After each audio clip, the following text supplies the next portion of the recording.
Hello बच्चों, बहुत बहुत स्वागत आप सभी का life in the desert session. आज ये अनोखा सेशन आपके लिए प्लान किया है। बहुत सारी चीजों के बारे में आपको जानकारी देनी है। पहली चीज तो ये, according to the theme I will discuss about how life is possible in desert.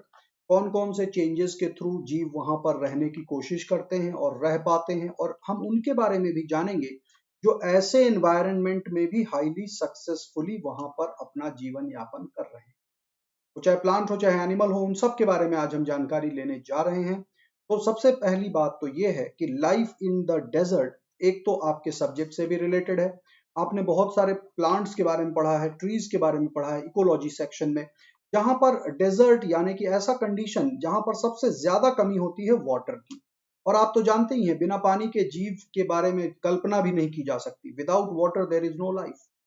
यानी कि जीवन के पनपने में पानी की सबसे ज्यादा भूमिका है, और वही एलिमेंट, वही तत्व वहां पर बहुत ज्यादा कम है, बहुत ही ज्यादा कम है। यानी कि बिल्कुल आप समझ लो कि ना के बराबर है, लेकिन फिर भी वहां पर जीवन उत्पन्न होता है, जीव वहां पर सरवाइव करते हैं। तो एक तो आपको डेजर्ट के बारे में डायरेक्ट इंफॉर्मेशन मिलने वाली है आज के इस सेशन में, और दूसरा इसका एक सिंबॉलिक रिप्रेजेंटेशन है। सिंबॉलिक रिप्रेजेंटेशन है, आप सब के लिए है। आप सब की लाइफ के बारे में जानकारी यहां पर आपको मिलेगी। यानी कि आप किस तरह से सोचते हैं, कैसी सिचुएशंस में रहते हैं, इन चीजों को आप बखूबी उन डेजर्ट के ऑर्गेनिज्म की लाइफ के साथ कंपेयर करते चलिएगा।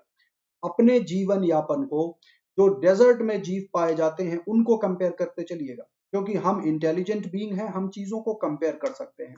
और उन ऑर्गेनिजम्स की स्ट्रगल और आप अपनी स्ट्रगल के साथ भी इस चीज को रिलेट करते चलिएगा। तो आज के इस सेशन के माध्यम से मैं आपको दो चीजों के बारे में रूबरू कराने वाला हूं। एक तो ये कि लाइफ इन द डेजर्ट किस तरह से है, और दूसरा ये कि अगर लाइफ इन द डेजर्ट उस तरह से है तो आप अपनी लाइफ को, जो कि ऑलरेडी बहुत अच्छी है, इसको कैसे और बेहतर बना सकते हैं। समझ में आ रही हैं बातें? तो चलिए सेशन को शुरू कर देते हैं। काफी बच्चे जुड़ चुके हैं, देखते हैं कौन कौन से बच्चे आ गए हैं सेशन में इस ज्ञान के बारे में। काफी बच्चों ने तो सोचा होगा रेगिस्तान के बारे में सर बताने जा रहे हैं, डेजर्ट यानी कि रेगिस्तान, जोधपुर जैसलमेर, बात खत्म। लेकिन डेजर्ट सिर्फ हमारी कंट्री के कुछ इलाकों से ही नहीं कंप्लीट हो जाता। डेजर्ट एक कॉन्सेप्ट है, एक ऐसी व्यवस्था है, एक ऐसी अवस्था है पृथ्वी में जो बहुत ही कठिन परिस्थितियों को उनका सबब देती है, कठिन परिस्थितियों के बारे में हमें जानकारी देती है। और मेरे ख्याल से डेजर्ट से ज्यादा कठिन परिस्थिति वाली जगह तो नहीं हो सकती कहीं। रेगिस्तान या मरुभूमि इसको कहते हैं, जहां पर जमीन कहते हैं कि सो कॉल्ड बंजर है, लेकिन बंजर फिर भी नहीं है। जमीन और जीव ये दो ऐसी चीजें हैं कि ये हार्श से हार्श कंडीशन में भी देखने को मिल जाते हैं। आज हम अपनी ही कंट्री के नहीं, हम अपने कंट्री के बाहर के भी कुछ डेजर्ट के बारे में जानकारी लेने जा रहे हैं। ठीक है, तो इस सेशन में आपको बहुत सी नई चीजें जानने को मिलेंगी। देख लेते हैं, प्रसाद ने ज्वाइन किया, Preeti, Minal, Ayesha, Vishnu, Surabhi has join, Shefali, Deepa, Yash, Kajal, mister Sharma, Janvi. काफी बच्चे जुड़ चुके हैं, मोहित आ चुके हैं, वेरी गुड। इसके अलावा भी अभी काफी बच्चे जुड़ रहे हैं, सुमन आ चुके हैं, राजकुमार हैज ज्वाइंड। बच्चों आप अपने फ्रेंड्स वगैरह को भी इंफॉर्मेशन दे दीजिए कि आज का सेशन वाकई में अनोखा होने जा रहा है। अब एक चीज को और ध्यान से सुन लीजिए, जो भी बच्चे नीट एस्पायरेंट हैं, नीट में अब चंद दिन रह गए हैं, और कुछ कुछ ऐसी भी अटकलें लगाई जा रही हैं अभी भी कि होगा कि नहीं होगा। बहुत से लोग इसमें भी अभी भी जो है अपनी ऑब्जेक्शंस दर्ज कर रहे हैं, बहुत तरह की चीजें चल रही हैं। मैं कहता हूं होगा तो है, लेकिन बाई चांस मान लीजिए जो डेट है, जिस डेट पर ही होना है, तो आपके कितने चांसेस हैं नीट एग्जामिनेशन को क्लियर कर लेने के? आज के इस सेशन को देखने के बाद मैं आपकी गारंटी तो नहीं दे सकता कि आप निकल जाएंगे, लेकिन इतना जरूर कहता हूं कि अगर आपके 50% चांसेस हैं तो वो 60-65% जरूर हो जाएंगे, क्योंकि कुछ चीजें आपके अंदर ऐसी बदलाव हो जाएंगी इस सेशन के बाद कि जिसका डायरेक्ट इंपैक्ट पड़ेगा। If you are ready for the challenge, शुरू करते हैं सेशन को। काफी बच्चे जुड़ चुके हैं, ठीक है। अब मैं शुरुआत कर देता हूं, आपको और ज्यादा इंतजार नहीं कराने वाला, ठीक है। तो सबने, आप सबने टारगेट ले लिया है अपना। Surabhi, thank you for the roses. Deep, thank you for the hearts. बच्चों स्वागत है बच्चों आप सभी का। अब देखिए, थोड़ा सा मैं यहां पर इंफॉर्मेशन देने जा रहा हूं। ये जो आप जीव देख रहे हैं, इसको रेगिस्तान का जहाज कहा जाता है, शिप ऑफ द डेजर्ट। अब ये शिप ऑफ द डेजर्ट कहा जाने वाला कैमल या ऊंट रेगिस्तान के लिए आप समझ लो एक तरह से वरदान है। इसके इर्द गिर्द ही पूरी की पूरी लाइफ जो है लोगों की वो घूमती है। तो रेगिस्तान का जहाज कहा जाने वाला ये जीव बड़ा ही अनोखा है और इसके बारे में काफी चीजें आप जानते हैं कि ये अपने बॉडी के अंदर वाटर को काफी स्टोर कर सकता है, थैली में खाना खा लेता है, एक बार खा लिया और मतलब इसको भूख प्यास नहीं लगती, महीनों तक ये चल सकता है, गर्म रेत के ऊपर बड़ी आसानी से चल सकता है। लेकिन आज मैं इसके बारे में एक ऐसी चीज दिखाऊंगा जिसको देख करके आपके रोंगटे खड़े हो जाएंगे कि ये जीव ये काम कैसे कर लेता है। तो ये चीज भी आज आपको बताने वाले हैं। ठीक है, देख लीजिए हमारी जो देसी परिवेश में अगर हम कहें कि हमारा जो राजस्थान की जो लोक संस्कृति है, जो चीजें हैं, वो भी ऊंट के करीब करीब इर्द गिर्द ही एस्टैब्लिश्ड हैं और इसको काफी अच्छा मतलब इसको काफी महत्वपूर्ण दर्जा मिलता है रेगिस्तानी इलाकों में। लेकिन जैसा कि मैंने कहा कि मैं सिर्फ एक तरह के रेगिस्तान के बारे में बात नहीं करने जा रहा हूं, मैं आपको रेगिस्तान के कॉन्सेप्ट के बारे में बताऊंगा, पूरी दुनिया में किस तरह के रेगिस्तान है उनके बारे में भी जानकारी देने जा रहा हूं। तो चलिए बच्चों, स्वागत है आप सभी का। शुरू कर देते हैं लाइफ इन द डेजर्ट। ये देख लीजिए यहां पर एक छोटा सा वीडियो क्लिप है, इसको जब देखेंगे आप तो कई चीजें आपको यहां क्लैरिटी से समझ में आ जाए। डेजर्ट की डेफिनेशन क्या है, डेजर्ट किसको कह सकते हैं, किस इलाके को हम रेगिस्तान कहते हैं। तो बच्चों देखिए डेफिनेशन के हिसाब से अगर जाएं, so desert is an area of land which has very little or no rainfall.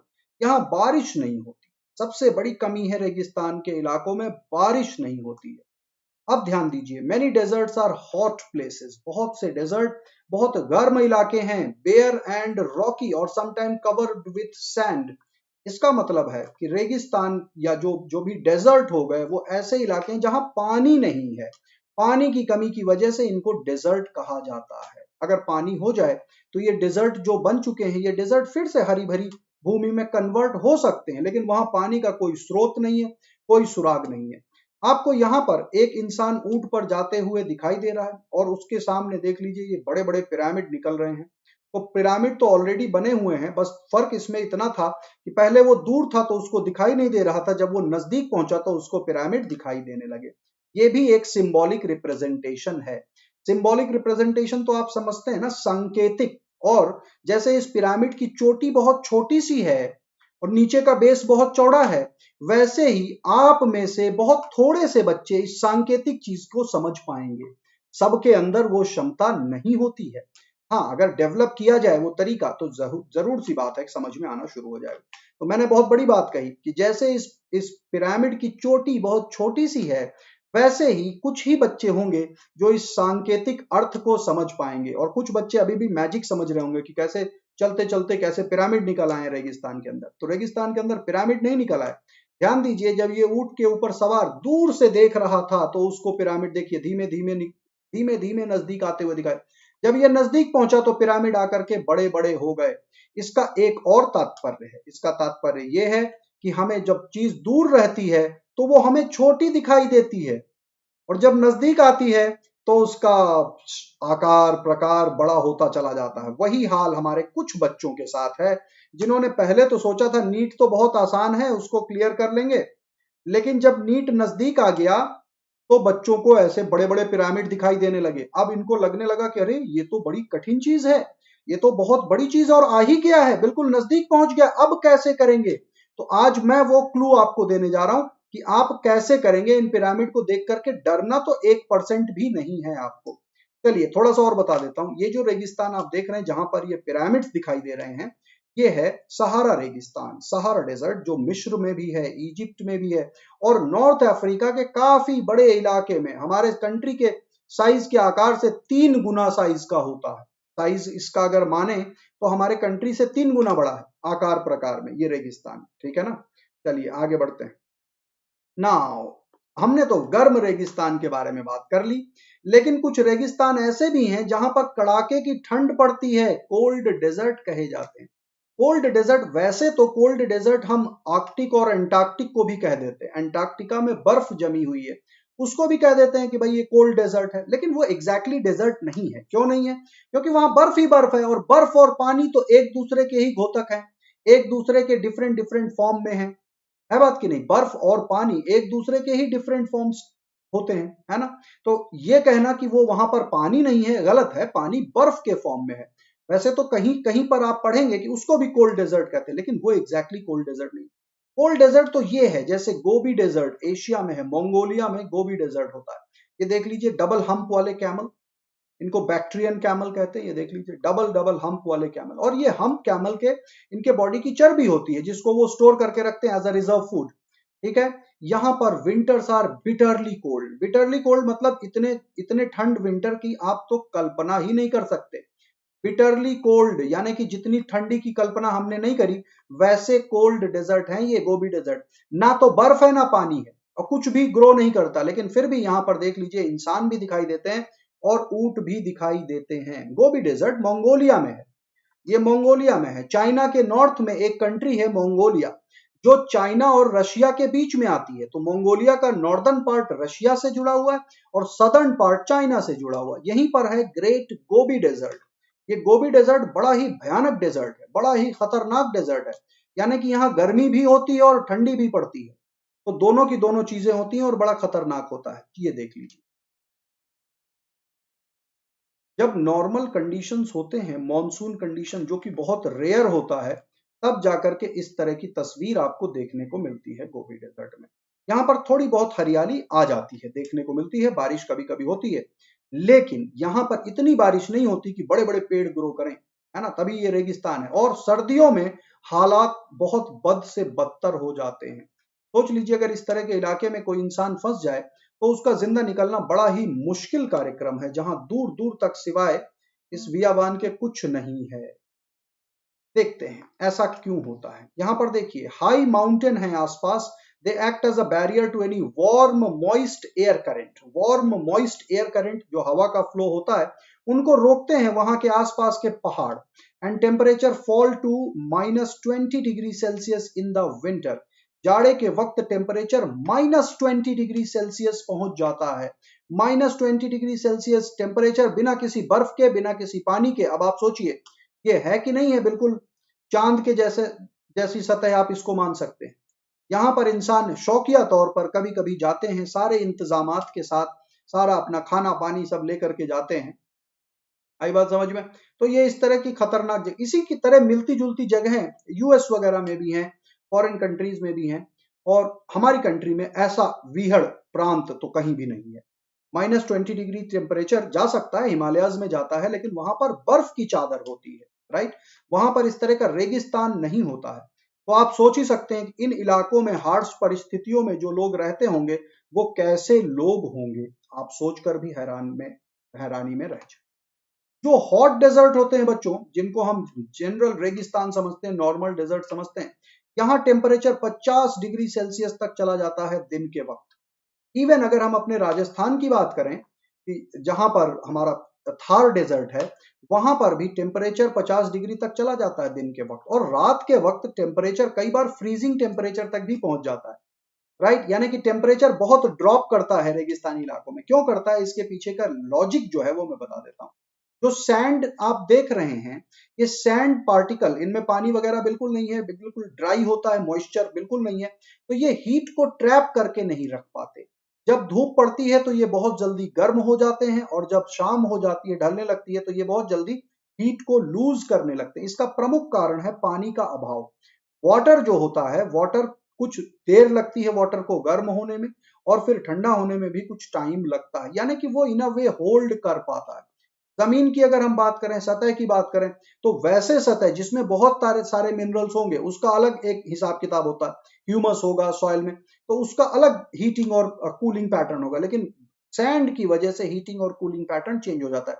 Sand को माना जाता है कि वो ट्रैप नहीं कर पाता। एक और बात है, सैंड बिल्कुल लाइट कलर की होती है, तो जो एनर्जी भी होती है वो भी रिफ्लेक्ट होती रहती है ना? खुद का सरफेस तो हीटेड हो जाएगा, लेकिन एक चीज जानने वाली है, इस सैंड के अंदर अगर थोड़ा सा नीचे खुदाई करी जाए तो वहां पर इतनी ज्यादा गर्मी नहीं होती है। इसका मतलब है कि बहुत अंदर तक बहुत ज्यादा गर्मी नहीं पहुंच पाती। लाइट कलर की वजह से होने के लिए ये एक तरह का वरदान है वहां रहने वाले जीवों के लिए, जो अगर बालू के अंदर घुस गए, सैंड के अंदर घुस गए, तो आप समझ सकते हैं कि वो काफी हद तक सुरक्षित रहते हैं। सतह पर गर्मी ज्यादा होती है। ठीक है, समझ में आई बात। ऊंट का भी सर्वाइवल वहां इसीलिए पॉसिबल, इसके पैर ऊंचे होते हैं, पैर लंबे होते हैं, तो इसके ऊपर तक बॉडी तक जो हीट पहुंचनी चाहिए वो उतनी नहीं पहुंचती जितना सतह पर जहां ये पैर रखता है वहां पर होती है। तो काफी चीजें मैंने आपको यहाँ पर बता दी यहाँ पर रहने वाले जीवों के बारे में। यहाँ पर कई तरह के बिहेवियरियल चेंजेस भी करते हैं जीव, इनके बारे में भी आगे हम जानकारी लेंगे। ये देख लीजिए, ये कुछ सैलानी हैं, घूमने आए हैं हमारा रेगिस्तानी इलाका, तो ये ऊंटों की सवारी कर रहे हैं और ऊंटों में चढ़ करके ये नजारा लेने जा रहे हैं रेगिस्तान का, कि किस तरह का होता है रेगिस्तान, कैसा मंजर होता है, कैसे नजारे होते हैं। आगे बढ़ते हैं ना, ध्यान दीजिए। There are no trees to give shade, पेड़ तो है नहीं शेड देने के लिए, और अगर हैं भी तो बहुत थोड़े थोड़े होते हैं। And view very few places to find water, water भी बहुत लिमिटेड है। अब ये देख लीजिए, एक अजीब सी छिपकली है, इसके बावजूद some kind of plant and animal are still able to survive, कुछ तरह के जीव फिर भी सरवाइव कर पा रहे हैं। ये देख लीजिए, ये अनोखी छिपकली जिसकी पूंछ कितनी मोटी और छोटी है, ये कैसे दौड़ते हुए जा रही है इस सैंड में। दौड़ इसलिए रही है क्योंकि ऊपर का टेम्परेचर काफी हॉट है, काफी हाई टेम्परेचर है, तो इसको बड़ी ही दिक्कत आ रही है। ये देख लीजिए, अब ये बालू के अंदर घुस जाएगी। जैसे ही ये सैंड के अंदर गई, इसका बॉडी का टेम्परेचर सैंड के नीचे चूंकि टेम्परेचर कम है, तो ये अपने आप को मेंटेन कर लेगी, अपने आप के टेम्परेचर को मेंटेन कर लेगी। समझ में आई बात। तो ये तो था कुछ इंपॉर्टेंट एस्पेक्ट जो मैंने बताया रेगिस्तान के बारे में, लेकिन अभी भी काफी चीजें हमें जाननी शेष है रेगिस्तान के बारे में। तो यहाँ पर इस तरह के बहुत सारे जीव पाए जाते हैं। ये तो कुछ एक जीव है, मतलब हमने पहले तो यही कहना है कि बहुत कम है, लेकिन बाद में इस सेशन के आखिरी में आपको पता चलेगा एक दो तरह के जीव नहीं है, बहुत तरह के जीव है। ये देखिए बच्चों, ये केप फॉक्स है, कालाहारी डेजर्ट। कालाहारी डेजर्ट भी अफ्रीका का एक बड़ा ही खतरनाक डेजर्ट है, वहां पर फॉक्सेस वगैरह भी देखने को मिल जाते हैं। वहां पर कुछ ड्राई ग्रासेस और झाड़ियां भी देखने को मिल जाती हैं, पूरे साल तो नहीं, लेकिन हाँ कुछ टाइम पर जरूर रहता है। और रेगिस्तान है तो जाहिर सी बात है वहां पर चीजों की कमी तो जरूर होगी। ये आउटर फ्रिंजेस हैं रेगिस्तान के, यानी कि बाहरी किनारे, बीच के इलाकों में ऐसे इतना भी ग्रीनरी नहीं देखने को मिलेगी। ठीक है ना, ये वो दृश्य है जो मैं आपको दिखाने के लिए बड़ा ही उत्सुक था। तो ध्यान दीजिए, जब भी हम डेजर्ट का नाम आता है हमारे जहन में, तो एक पिक्चर आ जाती है कि भाई वेरी ड्राई प्लेस है, प्लेस विदाउट पीपल और plant living there. In fact a deserted place, deserted place मतलब सुनसान इलाका। अब इस ऊंट को देखिए, इसने इस कैक्टस में इतने बड़े बड़े कांटे होने के बावजूद देखिए किस खूबसूरती के साथ खा रहा है। क्या आप कल्पना कर सकते हैं इस तरह का कैक्टस खाने की कोशिश? गाय जो चारा खाती है उसकी तो कल्पना इंसान फिर भी कर ले कि भाई घास ही तो है, एक आध तिनका मुंह में रख लेंगे, कोई दिक्कत तो नहीं है, लेकिन इसको कैसे रखेंगे? देख लीजिए इस जीव को, कैसा अनोखा जीव है बात कि नहीं। तो ईश्वर ने इनको कुछ अजीब ही क्षमता प्रदान करी है, इसीलिए इनको रेगिस्तान का जहाज कहा जाता है। इस कैक्टस को, इस ओपनशिया को खाने की क्षमता किसी भी नॉन जीव में नहीं है, ऊंट को छोड़ करके। ऊंट को छोड़ करके कोई भी इस तरह से तो नहीं खा सकता, यानी कि कीड़े वगैरह भी लग जाते हैं इसमें कैक्टस के ऊपर, लेकिन वो कांटों को छोड़ करके, कांटे एक्चुअली इनकी पत्तियां होती हैं, पत्तियां जो है स्पाइन में तब्दील हो जाते हैं, स्पाइन में तब्दील हो जाते हैं, यानी कि कांटों में तब्दील हो जाती हैं पत्तियां, और जो ग्रीन पार्ट है वो स्टेम है, चौड़ी सी स्टेम है, तो स्टेम हो जाती है ग्रीन, और स्टेम वाटर को स्टोर करती है। इनके अंदर वाटर होता है, सनकेन स्टोमाटा होता है। इनके फीचर्स के बारे में हम कल के सेशन में और ज्यादा डिटेल में डिस्कस करेंगे। कल एक मैराथन सेशन ले रहा हूं आपके साथ इकोलॉजी सेक्शन पर, मेनली वो रहेगा 2020 के बच्चों के लिए, शाम को 5 बजे से 9 बजे तक। लेकिन सारे के सारे बच्चे वेलकम हैं, आपको इन अ जिस्ट 4 घंटे में पूरा इकोलॉजी यूनिट के बारे में आपको प्रैक्टिस करा दूंगा विथ क्वेश्चंस। ठीक है, तो कल का सेशन भी बड़ा इंपॉर्टेंट है। आगे बढ़ते हैं, ये देख लीजिए ना, आगे बढ़ते हैं और जानते हैं सेकेंड काइंड ऑफ डेजर्ट। एक और डेजर्ट होता है, एक डेजर्ट तो हमने देख लिया, गर्म है, ठंडा है, सैंड वाला डेजर्ट। एक और डेजर्ट है जिसको स्टोन डेजर्ट कहते हैं या रेग कहा जाता है। ये अरेबियन पेनिनसुला में भी काफी कॉमन है, मिडिल ईस्ट में भी देखने को मिलता है, वर्ल्ड में अलग अलग इलाकों में इस तरह के भी डेजर्ट पाए जाते हैं। इसको कहते हैं सेकेंड टाइप का डेजर्ट, जहां पर पत्थर ही पत्थर है, जहां पर सैंड नहीं है। तो what are regs? Regs are vast areas of plain covered rocks and boulders. यहाँ पर रॉक, चट्टाने और बोल्डर्स ही हैं। Nothing can grow there and the environment is extremely hostile to plant and animal life. बहुत ही हॉस्टाइल है, यानी कि विरुद्ध परिस्थितियां हैं, बिल्कुल विपरीत परिस्थितियां हैं। यहाँ सैंड नहीं है, सिर्फ चट्टाने ही चट्टाने हैं, बड़े बड़े चट्टान हैं, बोल्डर हैं, बिल्कुल बैरन लैंड है और बारिश भी नहीं होती है। ड्रायर एरियाज हैं तो यहाँ पर बारिश का अभाव भी रहता है कंटिन्यूअसली। तो आप सोच ही सकते हैं कि कितना ज्यादा, ये तो और खतरनाक है। सैंड में एटलीस्ट गिर भी गया इंसान तो चोट नहीं आती, यहाँ तो अगर कहीं फिसल गए गिर गए तो चोट ऊपर से लग जाएगी, है ना। तो ये भी एक तरह का रेगिस्तान है, स्टोन डेजर्ट कह सकते हैं इसको, रेग के नाम से जाना जाता है। ठीक है। Third desert landscape is of high bare mountain. एक और लैंडस्केप देखने को मिलता है जहां पहाड़ हैं, बड़े बड़े पहाड़ हैं और कहीं कुछ नहीं है, ना तो बर्फ है ना पानी है, सिर्फ पहाड़ है, सैंड भी नहीं है।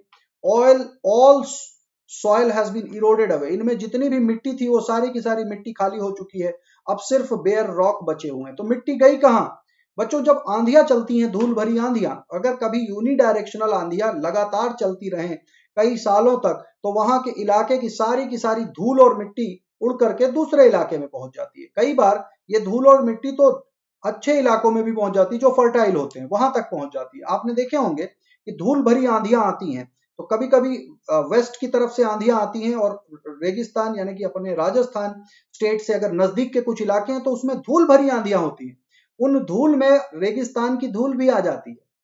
समझ में आ रही बात? तो इस तरह के भी हो सकते हैं, इस तरह के भी हो सकते हैं डेजर्ट। इसको थर्ड टाइप ऑफ डेजर्ट कहते हैं, जहां पर सिर्फ पहाड़ है, कोई मिट्टी नहीं है, कोई सैंड नहीं है, धूल जरूर है, थोड़ी बहुत धूल तो बनती ही रहेगी। तो ये third type of desert landscape. Now finally there is the hamada. एक डेजर्ट है हमादा। हमादा में क्या है कि यहाँ पर बड़े बड़े बेयर रॉक्स पड़े होते हैं, बड़े बड़े पत्थर हैं, है ना। डेजर्ट कंसिस्ट ऑफ रफली level areas of bare rock. Bare rock इसको हमादा कहते हैं। तो जो हम अपनी अरेबियन कंट्रीज की बात करते हैं, अरेबियन कंट्रीज यानी कि अरब की खाड़ी, वहां पर इस तरह के हमादा भी देखने को मिलते हैं। यानी कि ये रेग से अलग है। रेग में क्या था कि पथरीली जमीन थी, कंकड़ टाइप के पत्थर टाइप, यहाँ तो बड़े बड़े बोल्डर्स पड़े हुए हैं, बेयर रॉक्स, सिर्फ रॉक ही रॉक है। तो वही हमादा है कि भाई रॉक है और सैंड वगैरह निकल गई। तो एक हो सकता है माउंटेन टाइप का एरिया, एक हो सकता है कि रॉकी एरिया है और यहाँ से सारी की सारी मिट्टी उड़ चुकी है, इरोजन हो चुका है, अब यहाँ पर सिर्फ चट्टाने ही रह गई हैं। Sand has been swept away by the wind. यहाँ पर विंड के द्वारा सैंड को दूर दूर तक उड़ाया जा चुका है, just leaving the bare rock underneath. यहाँ पर भी देखिए माउंटेन गोट किस खूबसूरती के साथ घूम रहे हैं। Such areas are completely expose to the sun, making it impossible for anything to grow there. बावजूद इसके वहां पर भी लाइफ देखने को मिलती है। ये देख लीजिए, माउंटेन गोट्स घूम रहे हैं, कुछ तरह की झाड़ियां यहाँ पर ग्रो कर गई हैं, सैंड नहीं है यहाँ पर, ये देख लीजिए। हालांकि इसमें जो ये ग्रोथ दिख रही है आपको, ये थोड़े टाइम के लिए होती है। थोड़े टाइम का मतलब होता है जब सो कॉल्ड मानसून सीजन आता है, 15 से 20 दिन के लिए कभी कभी हल्की फुल्की बारिश की फुहारें देखने को मिल जाती हैं इन इलाकों में, और कई कई साल तो देखने को मिलती नहीं। तो जब भी फुहारें देखने को मिल जाती हैं तभी ये जीवंत हो उठते हैं, जीवित हो उठते हैं। चलिए, आपको कुछ कुछ आइडिया लग रहा होगा यहाँ के बारे में ना। All of the type of desert landscape are very vulnerable to erosion by the wind. इनको सबसे ज्यादा खतरा होता है इरोजन का, विंड के द्वारा, है ना। This is because there are very few plant in desert to bind the soil together.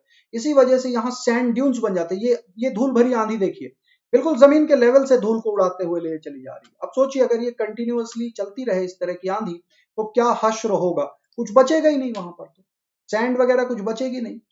तो फिर अलग अलग टाइप के डेजर्ट फॉर्मेशन हो जाएंगे, जैसे रेग हो गया, जैसे हमादा हो गए, इस तरह के डेजर्ट फॉर्मेशन हमें देखने को मिल जाएंगे। देख लीजिए कितनी खूबसूरती के साथ सैंड यहाँ से उड़ रही है, बालू, और कोई बहुत ज्यादा ऊंचाई पर नहीं जा रही, जमीन के सतह के साथ साथ जा रही है। तो सबसे ज्यादा खतरा है। और बच्चों ओएसिस नहीं है ये, this is not an oasis. Oasis नखलिस्तान तो वो तो कुछ अलग ही जगह होती है जहां पूरी ग्रीनरी होती है, हरे भरे होते हैं वो, वहां पानी का कोई ना कोई सोर्स होता है, दिखाऊंगा अभी, ऐसे नखलिस्तानों के बारे में भी दिखाऊंगा। आगे बढ़ते हैं ना। Sand is easily blown bye the wind. Wind के सहारे सैंड बहुत आसानी से ब्लो कर जाती है। When the rains do come, the water rushes over rocky areas of desert without soaking in. यहाँ पर पानी अगर गिरता भी है तो वो इसी इलाकों में फैलता है बहुत तेजी के साथ, ठीक है ना। और वो फिर और सॉइल को इरोड करता जाता है, वो अंदर तक नहीं व्याप्त होता, वो बहता चला जाता। अब आप सोच रहे होंगे ऐसा कैसा पानी है जो मिट्टी के अंदर, बालू के अंदर नहीं जाता है। बच्चों, ऐसा पानी इसलिए होता है कि जो बालू के कण हैं, सैंड के कण हैं, जब बारिश होती है तो उन्हीं के साथ वो घुल मिल करके आगे बहता हुआ चला जाता है। आगे बहता हुआ चला जाता है, कुछ इस तरह से। देखिए आपको दिखाता हूं, ये देख लीजिए, ये इलाके हैं जो थोड़ा सा नखलिस्तान भी कहे जा सकते हैं, है ना। Outside the oasis only a few special kind of plant are able to survive. Oasis में, यानी कि जिसको कहते हैं नखलिस्तान, वहां पर पानी के स्रोत होते हैं, जहां पानी है वहां पर जीवन है। देख लीजिए आप, तो एरिड डेजर्ट में कुछ ऐसे भी इलाके दिख जाते हैं। There are some plants however that are adapted to almost waterless condition of the desert. लेकिन इस नखलिस्तान के बाहर, यानी कि इस ओएसिस के बाहर भी ऐसे ऐसे इलाके हैं जो जहां पर प्लांट बिना वाटर के ही ग्रो कर जाते हैं, तो उनके अंदर कुछ स्पेशल इंतजामात होते हैं। सोच लीजिए, ये जो छोटा सा झरना आपको दिखाई दे रहा है, उसके बगल में जो खजूर का पेड़ है, उसको कितना ज्यादा पानी की अहमियत नजर आ रही होगी। सबसे ज्यादा पानी उसी को मिल रहा है, कितना खुश होगा, है ना। ये देख लीजिए ना, दीज प्लांट्स आर कॉल्ड जीरोफाइटेस। ये समझना आवश्यक है। इन प्लांट को जीरोफाइटेस कहते हैं, जो रेगिस्तानी इलाकों में ग्रो करते हैं। इनमें पत्तियां नहीं रह जाती, पत्तियां कांटों में तब्दील हो जाती हैं अपने आप को बचाने के लिए, दूसरे प्रीडेटर एनिमल से बचाने के लिए। जैसे ऊंट ने देखा, आपने देखा ऊंट ने कैसे खा लिया इसके पूरे के पूरे स्ट्रक्चर को। ऊंट ने तो चलिए खा लिया, और बाकी जीव नहीं खा पाएंगे, क्योंकि इतने ज्यादा कांटे हैं इनमें कि इनको खाना बड़ा मुश्किल है। तो जीरोफाइटेस tend to have small waxy leaves which keep the plant to retain water। इनकी पत्तियों के ऊपर वैक्सी क्यूटिकल होता है, सनकेन स्टोमाटा होता है। स्टोमाटा ये दिन के वक्त बंद रखते हैं, रात के वक्त खोलते हैं स्टोमाटा। और क्राजुलेशियन एसिड मेटाबॉलिज्म, CAM प्लांट कहलाते हैं। ये एक अनोखे टाइप का मेटाबॉलिज्म को अख्तियार करते हैं, जैसे कि C4 प्लांट करते हैं। तो जैसे C4 प्लांट कहते हैं, वैसे ही ये CAM प्लांट कहे जाते हैं, क्रेजुलेशियन एसिड मेटाबॉलिज्म। रात के वक्त अपना स्टोमाटा खोलते हैं और कार्बन डाइऑक्साइड को एंटर करने देते हैं, और उसको कन्वर्ट कर लेते हैं मैलेट के फॉर्म में, राइट। और सुबह के टाइम पर जब सनलाइट आ जाती है, तो उसी मैलेट से फिर दोबारा से रिलीज करते हैं CO2, और कंप्लीट करते हैं अपना फोटोसिंथेसिस मैकेनिज्म। रही बात लिविंग टिश्यूज को ऑक्सीजन की, तो वो ऑक्सीजन दिन के टाइम पे मिल ही रहा है, क्योंकि ऑक्सीजन खुद ही बना रहे हैं, और रात के वक्त स्टोमाटा खुले हैं तो ऑक्सीजन आ जाता है। समझ में आई बात। तो ये है जीरोफाइटस। अब जीरोफाइटस में भी बहुत अनोखी चीज होती है। इनमें कुछ कुछ कैक्टस ऐसे भी हैं that can store water in their trunk. ये अपने ट्रंक के साथ इस पर्यावरण में, इस परिवेश में जीते हैं। ये देख लीजिए, ये रेगिस्तानी इलाके हैं। रेगिस्तानी इलाकों में कुछ झाड़ियों के अलावा और कुछ दिखाई नहीं देता, लेकिन जीव देखिए कितने हैं, बहुतायत में घूम रही हैं ये चींटियां। आई बात समझ में। ये देख लीजिए, अलग अलग तरह के जीव आपको यहां पर भी दिखाई दे जाएंगे। इसका मतलब है इन एडवर्स सिचुएशन एक दो नहीं है, हजारों की तादाद में जीवित चीजें हैं यहाँ पर। जीवंत चीजें आपको हजारों लाखों की तादाद में मिल जाएंगी। हाँ, डेंसिटी उनकी उतनी नहीं होगी जितनी बाकी इलाकों में होती है, लेकिन कहीं कोई कमी नहीं है। जीवन एक ऐसी चीज है कि चाहे जैसी परिस्थिति हो, वहां पर जीवन स्ट्रगल करके अपने आप को एग्जिस्ट कर ही लेता है। ठीक है। Many plants have very deep root system. बहुत से प्लांट यहाँ पर जो पाए जाते हैं, उनमें डीप रूट सिस्टम होता है, which can reach up to 15 metre, यानी कि 45 फीट तक पहुंच जाते हैं। 40-45 फीट तक पहुंच जाते हैं into the soil. जीरोफाइटस grow very slowly, और ये जीरोफाइटस बहुत स्लोली ग्रो करते हैं। ये देख लीजिए, ये नेवले भी वहां पर दिखाई देते हैं, ये बड़े बड़े जीव। ये देख लीजिए, कछुआ घूम रहा है वहां पर, ये नेवले के बच्चे हैं। सांप और नेवला तो आप जानते ही हैं, फेमस है। तो ये सब इसी तरह के इलाकों में पाए जाते हैं। नेवला वैसे सिर्फ रेगिस्तानी इलाकों में नहीं पाया जाता, वो कम बीहड़ इलाकों में भी पाए जाते हैं, मैदानी इलाकों में भी पाए जाते हैं, राइट। लेकिन इस तरह के मरुभूमि वाले इलाके जहां पर सूखे की तादाद ज्यादा होती है, सेमी डेजर्ट एरिया आप कह लीजिए, बिल्कुल सैंड वाले डेजर्ट में नहीं पाए जाएंगे। इसको भी हम डेजर्ट ही कह सकते हैं। ये देख लीजिए, ये जो मिलीपीड जा रहा है, उसको थोड़ा बड़ा करके दिखाया गया, इतना बड़ा नहीं होता, लेकिन हाँ, रेगिस्तानी इलाकों में काफी बड़े बड़े मिलीपीड होते हैं। ठीक है बच्चों, एक ऐसा अनोखा जीव है जिसको गोबी डेजर्ट में देखा जाता है। लोग उसके बारे में चर्चा करते हैं, हालांकि उसका कहीं कोई डिटेल नहीं है। वहां के लोग कहते हैं, मंगोलिया के लोग, कि एक बहुत बड़ा जीव है जो सांप के जैसा होता है, और वो कभी कभी दिखाई दे जाता है, बड़ा खतरनाक होता है, लोगों को भी खा जाता है। लेकिन एग्जैक्ट उसका वर्णन सिर्फ कहानियों में है, किस्सों में है। उस प्रजाति को आज तक ढूंढा नहीं जा पाया। एक तरह का माइथोलॉजिकल जीव है। तो माइथोलॉजिकल स्टोरीज भी हैं हमारे रेगिस्तानों के इर्द गिर्द। गोबी डेजर्ट की वो स्टोरी है। हाँ, However, ध्यान दीजिए, जब भी बारिश आती है, बारिश का आना यहाँ पर बहुत ही उत्सव का कारण होता है। Many desert plant grow new leaf and cacti produce colorful flower। जो कैक्टस थे, सूखे सूखे से हरे हरे से दिख रहे थे, बड़ी मुश्किल से उनके अंदर वाटर स्टोरेज हो रहा था, वो सब जीवंत हो उठते हैं और बहुत खूबसूरत फूलों के साथ आच्छादित हो जाते हैं। बट ये कुछ ही दिनों तक रहता है। This scenario is for just few days, यानी कि बड़ी मुश्किल से एक महीना भी नहीं रहता। ऐसा सिचुएशन तो एक महीना भी नहीं रहता। हल्की सी जहां फुहारें मिली तो देख लीजिए कोपले निकल आई जमीन को तोड़ते हुए और कैक्टस में फ्लावर ब्लूम करने लगे, खूबसूरत माहौल बन गया, खुशनुमा माहौल हो गया। ये जो थोड़ी सी बारिश होती है, यही इस इलाके के जीवों को जिंदा रखने के लिए कामयाब होती है। और ये करते क्या है, उस पानी को बहुत अच्छे से स्टोर कर लेते हैं अपने अंदर। कुछ इस तरह से स्टोर करते हैं कि अगला जो कुछ महीनों का टाइम है, यानी कि लगभग एक साल का जो वक्त है, वो इसी सिचुएशन में गुजार लेते हैं, बिना किसी परिश्रम के, बिना किसी परेशानी के। परिश्रम तो बहुत है, इस पानी को संजो के रखना बड़ा मुश्किल है, क्योंकि वो पानी टिकता भी नहीं है, जमीन के अंदर भी नहीं जाता और इवेपोरेट भी जल्दी हो जाता है। समझ में आ रही बात? ये देख लीजिए, जो मैं कह रहा था, पानी जब गिरता है, बारिश जब गिरती है, तो ये किस तरह से आगे बढ़ता हुआ चला जाता है, जमीन के अंदर नहीं जाता है, ऊपरी सतह में ही बहता हुआ चला जाता है। और जब ये बह रहा है तो अपने साथ बालू और मिट्टी के कणों को लपेटता हुआ चला जा रहा है। देख लीजिए, ऐसा लग रहा है जैसे कोई फ्रॉद सा है, फेना जैसा दिखाई दे रहा है ना? तो ये पानी है बच्चों। तो rain in the desert can bring to life the ephemeral plant. ये कुछ प्लांट होते हैं जिनको एफीमेरल कहते हैं। एफीमेरल का मतलब वो प्लांट होते हैं जो अपनी लाइफ साइकिल को बहुत क्विकली कंप्लीट करते हैं और कुछ ही, यानी कि महीने 2 महीने के अंदर ही ये सीड में तब्दील हो जाते हैं, फटाफट सीड में बदल जाते हैं और पूरा साल ये सीड के फॉर्म में ही बिताते हैं। जैसे ही बारिश आती है तो इनमें फ्लावरिंग सीजन आ जाता है। इसमें से एक एफीमेरल है, आर्जीमोन मैक्सिकाना।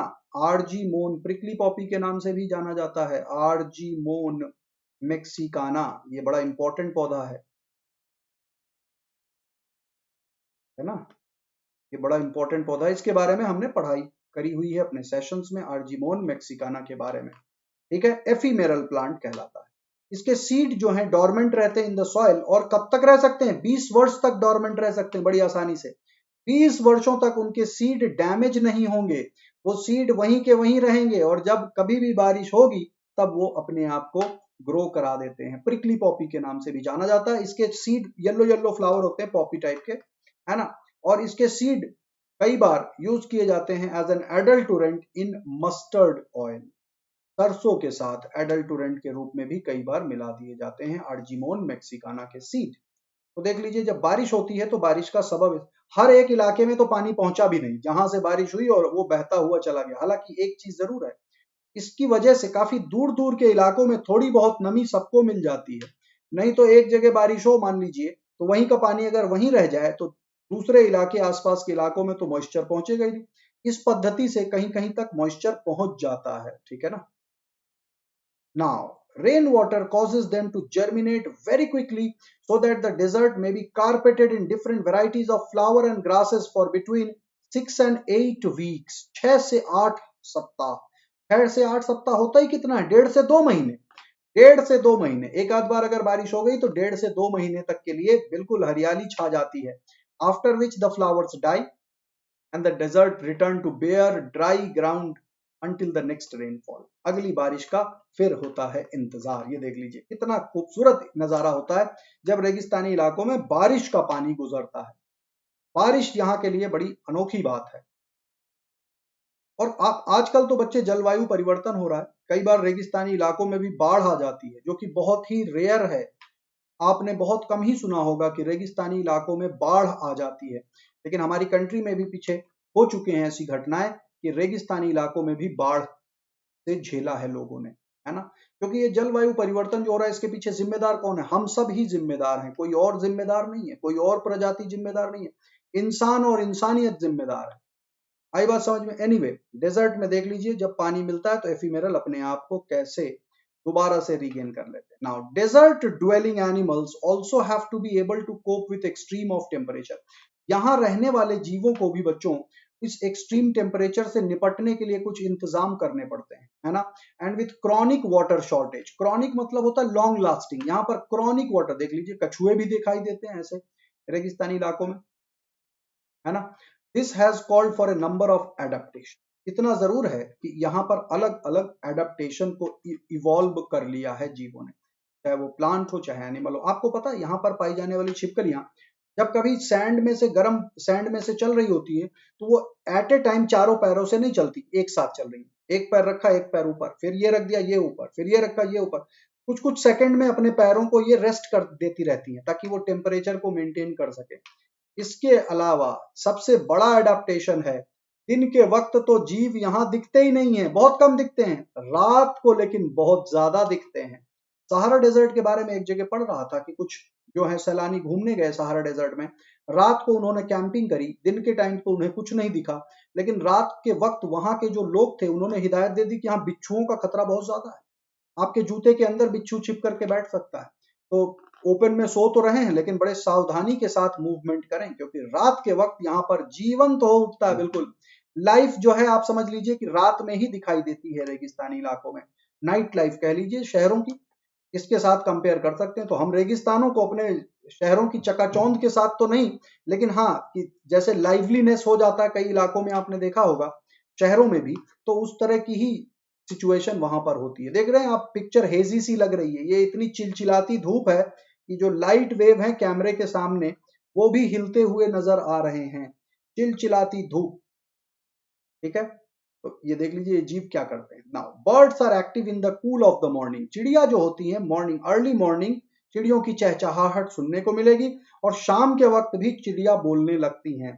और कई जीव बरोवर्स होते हैं, यानी कि नीचे बिल खोद करके घुस गए, बरोइंग, बरोज बना लेते हैं, रहने के लिए बरोज बना लेते हैं, उनमें घुस घुस करके रहते हैं, because burrowing allows them to escape from the heat, ये हीट से बच जाते हैं, है ना। Other animals come out only at night, ये रात को देख लीजिए, ये फॉक्सेस जो हैं रात को यहाँ थोड़ा सा पानी बचा हुआ है, उस पानी को पीने के लिए आ गए हैं। और ये नाइट कैमरास का कमाल है, इसीलिए देख लीजिए ब्लैक एंड व्हाइट तस्वीर आपको दिख रही है, कैक्टस के प्लांट भी दिख रहे हैं और सूखी सूखी झाड़ियां भी दिख रही हैं। तो अब आप सोच रहे होंगे कि बस इतना ही है इस सेशन में और ज्यादा कुछ तो है नहीं, लेकिन अभी भी है बहुत कुछ। Other animals come out only at night, बाकी जीव रात को ही आते हैं, जैसे कि एक कैंगारू रैट देख लीजिए, कैंगारू रैट आपने देखा, बहुत बड़े बड़े टांगों वाला है। Desert animals have had to become very specialised in order to survive, desert animal को सर्वाइव करने के लिए बहुत, ये देखो बिच्छू घूम रहे हैं। Because of this specialization a desert can appear to be lifeless to the untrained eye, जिनको ट्रेनिंग नहीं है, डेजर्ट के बारे में नहीं जानते हैं, उनको तो लाइफलेस ही लगेगा, लेकिन जिनको ट्रेनिंग है, जो जानते हैं, जो जीवों को ढूंढ लेते हैं, ये देख लीजिए कैंगरू रैट के पैर बड़े बड़े बड़े होते हैं पिछले पैर, और कैंगरू रैट के बारे में है ये अपनी सारी जिंदगी पानी नहीं पीता, सूखी हुई बीजों को खाता है, उसी से अपना जो है वाटर की सप्लाई बॉडी में कर लेता है। और इसका जो यूरिन है वो भी सॉलिड होता है, solid urine and faecal matter, पानी को नहीं छोड़ता, पानी को नहीं जाने देता है ये कैंगारू रैट, किसी भी हालात में पानी इसके साथ ही रहेगा। समझ में आ गई बात। तो ये तो हो गए जीव हमारे जो रेगिस्तानी इलाकों में पाए जाते हैं, लेकिन एक और रेगिस्तान अभी बचा हुआ है, वो भी हमारी कंट्री में है, the great run of Kutch. Run of Kutch का जो इलाका है, ये देख लीजिए बच्चे, गुजरात में रन ऑफ कच्छ है। इस रन ऑफ कच्छ के इलाके को हम कहते हैं, भारत पाकिस्तान का बॉर्डर भी यहाँ पर देखने को मिलता है। यहाँ पर देख लीजिए गल्फ ऑफ कच्छ है, गल्फ ऑफ खंबत है, गल्फ ऑफ मन्नार भी देखने को मिलता है। गल्फ का मतलब होता है इस तरह के इलाके जहां पर खाड़ी जैसे स्ट्रक्चर्स होते हैं। तो great run of Kutch is a salt Marsh, ये नमक का मार्शी इलाका है जहां पर पानी सूख चुका है और सिर्फ नमक ही नमक रह गया। ये आप देख रहे हैं, ये ग्रीन ग्रीन टुर्कोइज ग्रीन कलर, ये देखिए ये कलर देख रहे हैं कितना खूबसूरत कलर है। ये सैटेलाइट इमेजेस से देखने पर ऐसा ही दिखता है, चमकीला चमकता है, इस वजह से इस तरह की एक विशेष आभा बिखेरता है। ये सॉल्ट मार्श भी थार डेजर्ट का ही हिस्सा है। जो थार डेजर्ट हमारे रेगिस्तान यानी कि रेगिस्तानी इलाके के नाम से जाना जाता है, राजस्थान से लेकर के गुजरात तक फैला हुआ है, और उसी थार रेगिस्तानी क्षेत्र है कच्छ डिस्ट्रिक्ट ऑफ गुजरात, भारत में कच्छ डिस्ट्रिक्ट इसी इलाके से जुड़ा हुआ। It is about 75,000 square kilometre. अब आप सोच सकते हैं 75 7500 स्क्वायर किलोमीटर का एरिया है and is reputed to be one of the largest salt desert in the world. दुनिया में नमक के डेजर्ट में सबसे बड़ी चीज है, समझ में आ गई बात। नमक के डेजर्ट का सबसे बड़ा जो नजारा देखने को मिलता है वो हमारे कच्छ डिस्ट्रिक्ट में दिखाई देता है, रन ऑफ कच्छ। ये देख लीजिए, सॉल्ट ही सॉल्ट है, नमक ही नमक है और चिपचिपा नमक है, क्योंकि यहां पर पानी था और पानी कहीं कहीं सूख गया, कहीं कहीं अभी भी पानी है। मार्शी एरियाज हैं, पानी वाटर लॉक्ड कंडीशन रहता था, पानी सूख गया, अब सिर्फ नमक ही बचा। आपको जानकर के हैरानी होगी, यहाँ पर पानी दूर दूर तक के इलाकों में पहले फैला था, अब काफी ज्यादा इलाकों से पानी सूख चुका है और सिर्फ नमक ही रह गया है, इस तरह का चिपचिपा सा नमक। आप देख लीजिए, ये अब पानी ये और सूख जाएगा तो ये इसके बाद बिल्कुल क्लियर हो जाएगा। ये देख लीजिए, यहाँ पर इस तरह के जीव दिखाई देते हैं तो बड़ी ही सावधानी से देख लीजिए, किस तरह से सावधानी से एकदम बिल्कुल होशियारी के साथ अपने शिकार को लेकर के उड़ जाता है। देख रहे हैं, तो ये सब जो है इस तरह के इलाकों में पाए जाते हैं, यानी कि रेगिस्तानी इलाकों में जहां कुछ नहीं होता, जहां कोई जीव नहीं होता, वहां पर ये बाज और कई तरह के पक्षी जो परभक्षी हैं, दूसरे जीवों के ऊपर शिकार करते हैं, अपने शिकार को छोटी चिड़ियों को लेकर के, छोटी चिड़िया हो गई, चूहे हो गए, इन चीजों को खाते हैं और लेकर के उड़ जाते हैं। ये देख लीजिए बच्चों, this area has been inhabited by the Kutchi people. Kutch के लोग रहते हैं वहां पर, जिनको कच्छी जनजाति कहते हैं। ये देख लीजिए, आपको जानकर के हैरानी होगी कि एक कच्छ फेस्टिवल भी होता है, कुछ बच्चों को पता होगा, कुछ को नहीं पता हुआ। हमारे कंट्री में कच्छ इलाके में कच्छ फेस्टिवल होता है, जो जनवरी और फरवरी के महीनों में लगता है। यहाँ पर दूर दूर से विदेशों से पर्यटक आते हैं, काफी बड़ा मेले टाइप का इलाका होता है, मेला वगैरह होता है और वहां पर लोग रहते हैं। आसपास के इलाकों, गर्मी कम होती है उस वक्त, तो कम गर्मी में वो वहां के नजारे को देखते हैं। बड़ा ही खूबसूरत नजारा होता है बच्चों, रण ऑफ कच्छ में। कच्छ महोत्सव के नाम से भी जाना जाता है, रण महोत्सव या कच्छ महोत्सव के नाम से जाना जाता है। यहाँ पर इस तरह के, ये देख लीजिए बच्चों, नॉर्मल कंडीशन में दूर दूर तक नमक की चादर, दूर दूर तक नमक की चादर बिखेरे हुए ये नजारा आपकी नजरों के सामने है। देख लीजिए, जहां तक नजर जाए नमक ही नमक है, नमक ही नमक है, नमक ही नमक। सफेद चादर में घिरा रहता है ये इलाका, बड़ा ही खूबसूरत इलाका है। शायद आपने देखा हो इस इलाके को, कभी सुना हो। तो ये भी एक तरह का डेजर्ट ही है। यहाँ पर तो कुछ भी नहीं होता, यहाँ तो यानी कि कहने का मतलब है कोई जीव है ही नहीं, बिल्कुल एकदम नील इलाका, क्योंकि सॉल्ट कॉन्सेंट्रेशन इतना ज्यादा है। लेकिन एक चीज बता दूं, जब यहाँ वाटर लॉक्ड कंडीशन होता था किसी जमाने में, तो उस वक्त यहाँ पर बहुत से चिड़िया दिखाई दिया करते थे उस पानी में, राइट। क्योंकि पानी में जब नमक था कोई दिक्कत नहीं, जैसे सॉल्टी वाटर समंदर में होता है, लेकिन धीमे धीमे धीमे धीमे ये इलाके सूखते गए और अब तो बिल्कुल बंजर बन गया है, बिल्कुल दूर दूर तक फैला हुआ है। तो ये था हमारा information about different types of desert, और डेजर्ट में किस तरह से जीवन को रखना बड़ा ही मुश्किल होता है। लेकिन बच्चों, आपको एक चीज जान करके बहुत हैरानी होगी कि अगर हम हरे भरे इलाकों में देखें, जहां पर पेड़ हैं, पौधे हैं, उन इलाकों में अगर कुछ बदलाव होता है तो वो बदलाव समझ में नहीं आता। यानी कि मैं बात कर रहा हूं नॉर्मल सिचुएशन से। अगर आप, सब कुछ अच्छा है आपकी लाइफ में, नॉर्मल सिचुएशन में आपने कुछ अनोखा कर लिया तो कोई बहुत बड़ी बात नहीं हो गई।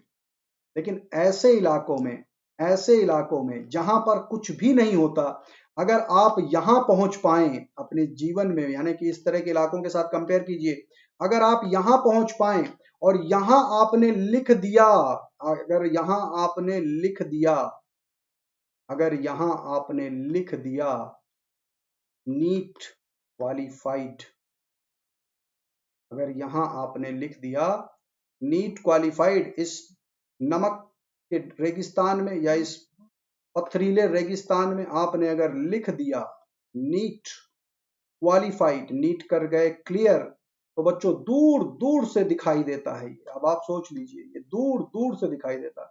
हरे भरे मैदानों में तो आप लिख ही नहीं सकते, यहां अगर आप पहुंचे, यानी कि इस कठिनाई वाले सिचुएशन में पहुंचकर अगर आपने अंकित कर दिया अपना नीट क्वालिफाइड का निशान, तो आप सोच लीजिए कि सारी की सारी दुनिया आपकी कायल हो जाएगी कि ऐसी कठिन परिस्थितियों में, इस तरह का लॉकडाउन का जैसा सिचुएशन झेलते हुए आपने अपनी तैयारी करी और हौसले अपने पस्त नहीं होने दिए, आपने पूरी मेहनत करी और नीट में अपना नाम अंकित कर लिया। तो सोचिए बच्चों, ऐसी कठिन परिस्थितियों में जब ये नाम उकेरे जाते हैं तो इन नामों की क्वालिटी ही अलग होती है।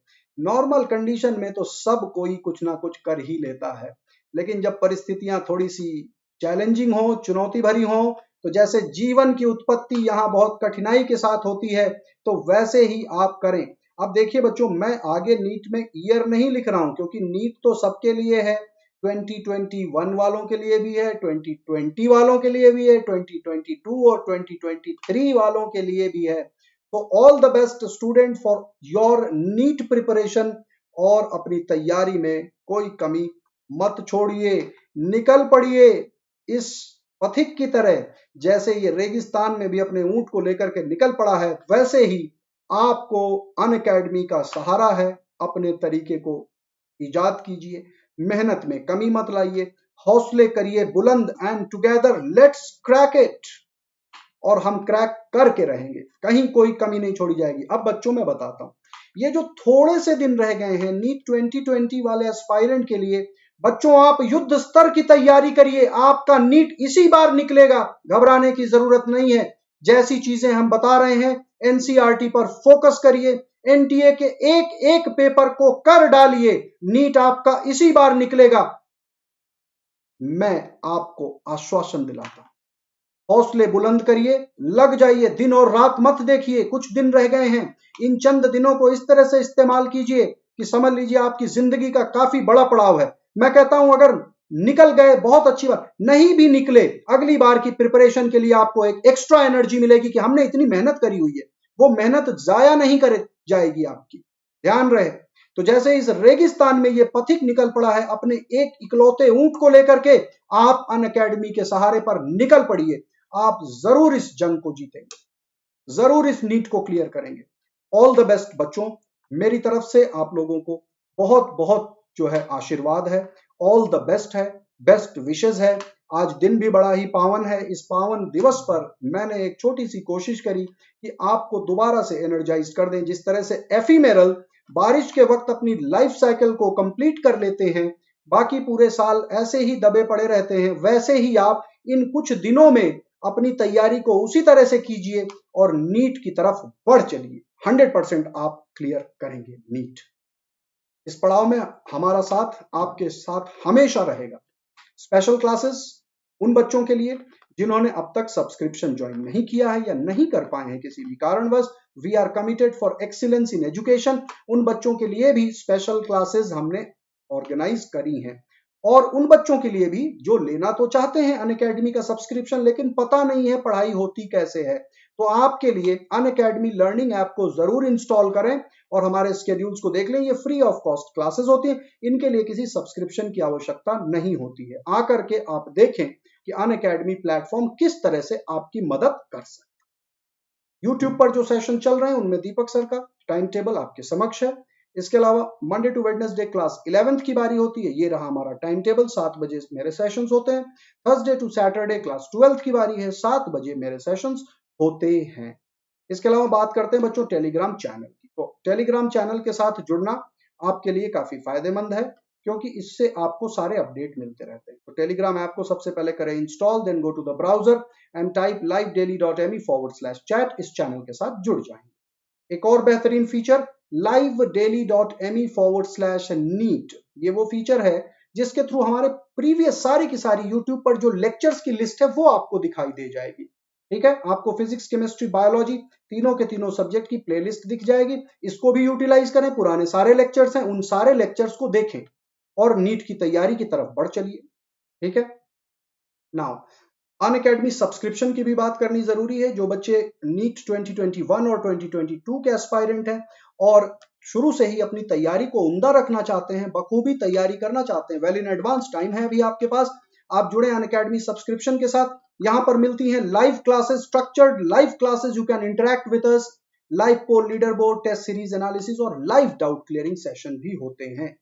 तो लाइव डाउट क्लियरिंग सेशन में आप अपने सारे के सारे डाउट क्लियर कर सकते हैं। हमारे year long batch courses already running है, तो इन बैचेस को देखें। और इन बैचेस के साथ जुड़ सकते हैं आप। तो ये 11th और 12th के बैचेस हैं। इनके साथ जुड़ने के लिए करना क्या है, प्ले स्टोर पर जाकर के अनअकैडमी लर्निंग ऐप को इंस्टॉल कर लीजिए। इंस्टॉल करने के बाद ऑप्शन आएगा प्लस का, फिर NEET UG, then click on get subscription और फिर ये विंडो आ जाए। यहाँ अपनी जरूरत के हिसाब से सब्सक्रिप्शन चूज कर सकते हैं, लेकिन ध्यान रहे जो 9, 10th, 11th के बच्चे हैं उनके लिए 24 मंथ का सब्सक्रिप्शन ही बेस्ट रहता है, क्योंकि ये कॉस्ट इफेक्टिव है और कंप्लीट ड्यूरेशन के लिए आप कवर्ड रहेंगे तो अच्छा रहेगा। ठीक है, और जिन बच्चों को नेक्स्ट ईयर फाइनल अटेम्प्ट देना है वो 12 मंथ के सब्सक्रिप्शन के साथ जुड़ सकते हैं। यूज करिए कोड प्रदीप लाइव। इस कोड को यूज करते ही आप मेरे बैचेस के साथ जुड़ जाएंगे। मेरी गाइडेंस में आप अपनी मंजिल के सफर को तय करने में कामयाब होंगे। इसके साथ साथ नीट यूजी कैटेगरी में जितने भी एजुकेटर हैं आप उन सब के बैचेस के साथ ऑटोमेटिकली जुड़ जाते हैं। फिजिक्स, केमिस्ट्री, बायोलॉजी सारे के सारे एजुकेटर्स के बैचेस के साथ जुड़ जाते हैं। कोड एक, फायदे अनेक। अनअकैडमी नीट चैनल को सब्सक्राइब करना बहुत ही आवश्यक है। सब्सक्राइब करने के बाद बेल आइकन को भी हिट करें ताकि आपको नोटिफिकेशंस मिलते रहें, और #नीट लाइव डेली पर अपने सोशल मीडिया प्लेटफॉर्म पर भी शेयर करें ताकि इस रेवोल्यूशन के बारे में कंट्री के हर एक बच्चे को पता चल जाए। Unacademy NEET, Unacademy JEE, Unacademy for 9, 10th and 11, 12. Together, let's crack it. And for joining with Unacademy subscription, use code Pradeep Live. You will get 10% discount. मेरी गाइडेंस में रहेंगे, मेरे बैचेस के साथ जुड़ेंगे और नीट यूजी कैटेगरी में जितने एजुकेटर हैं सबके बैचेस के साथ जुड़ जाते हैं।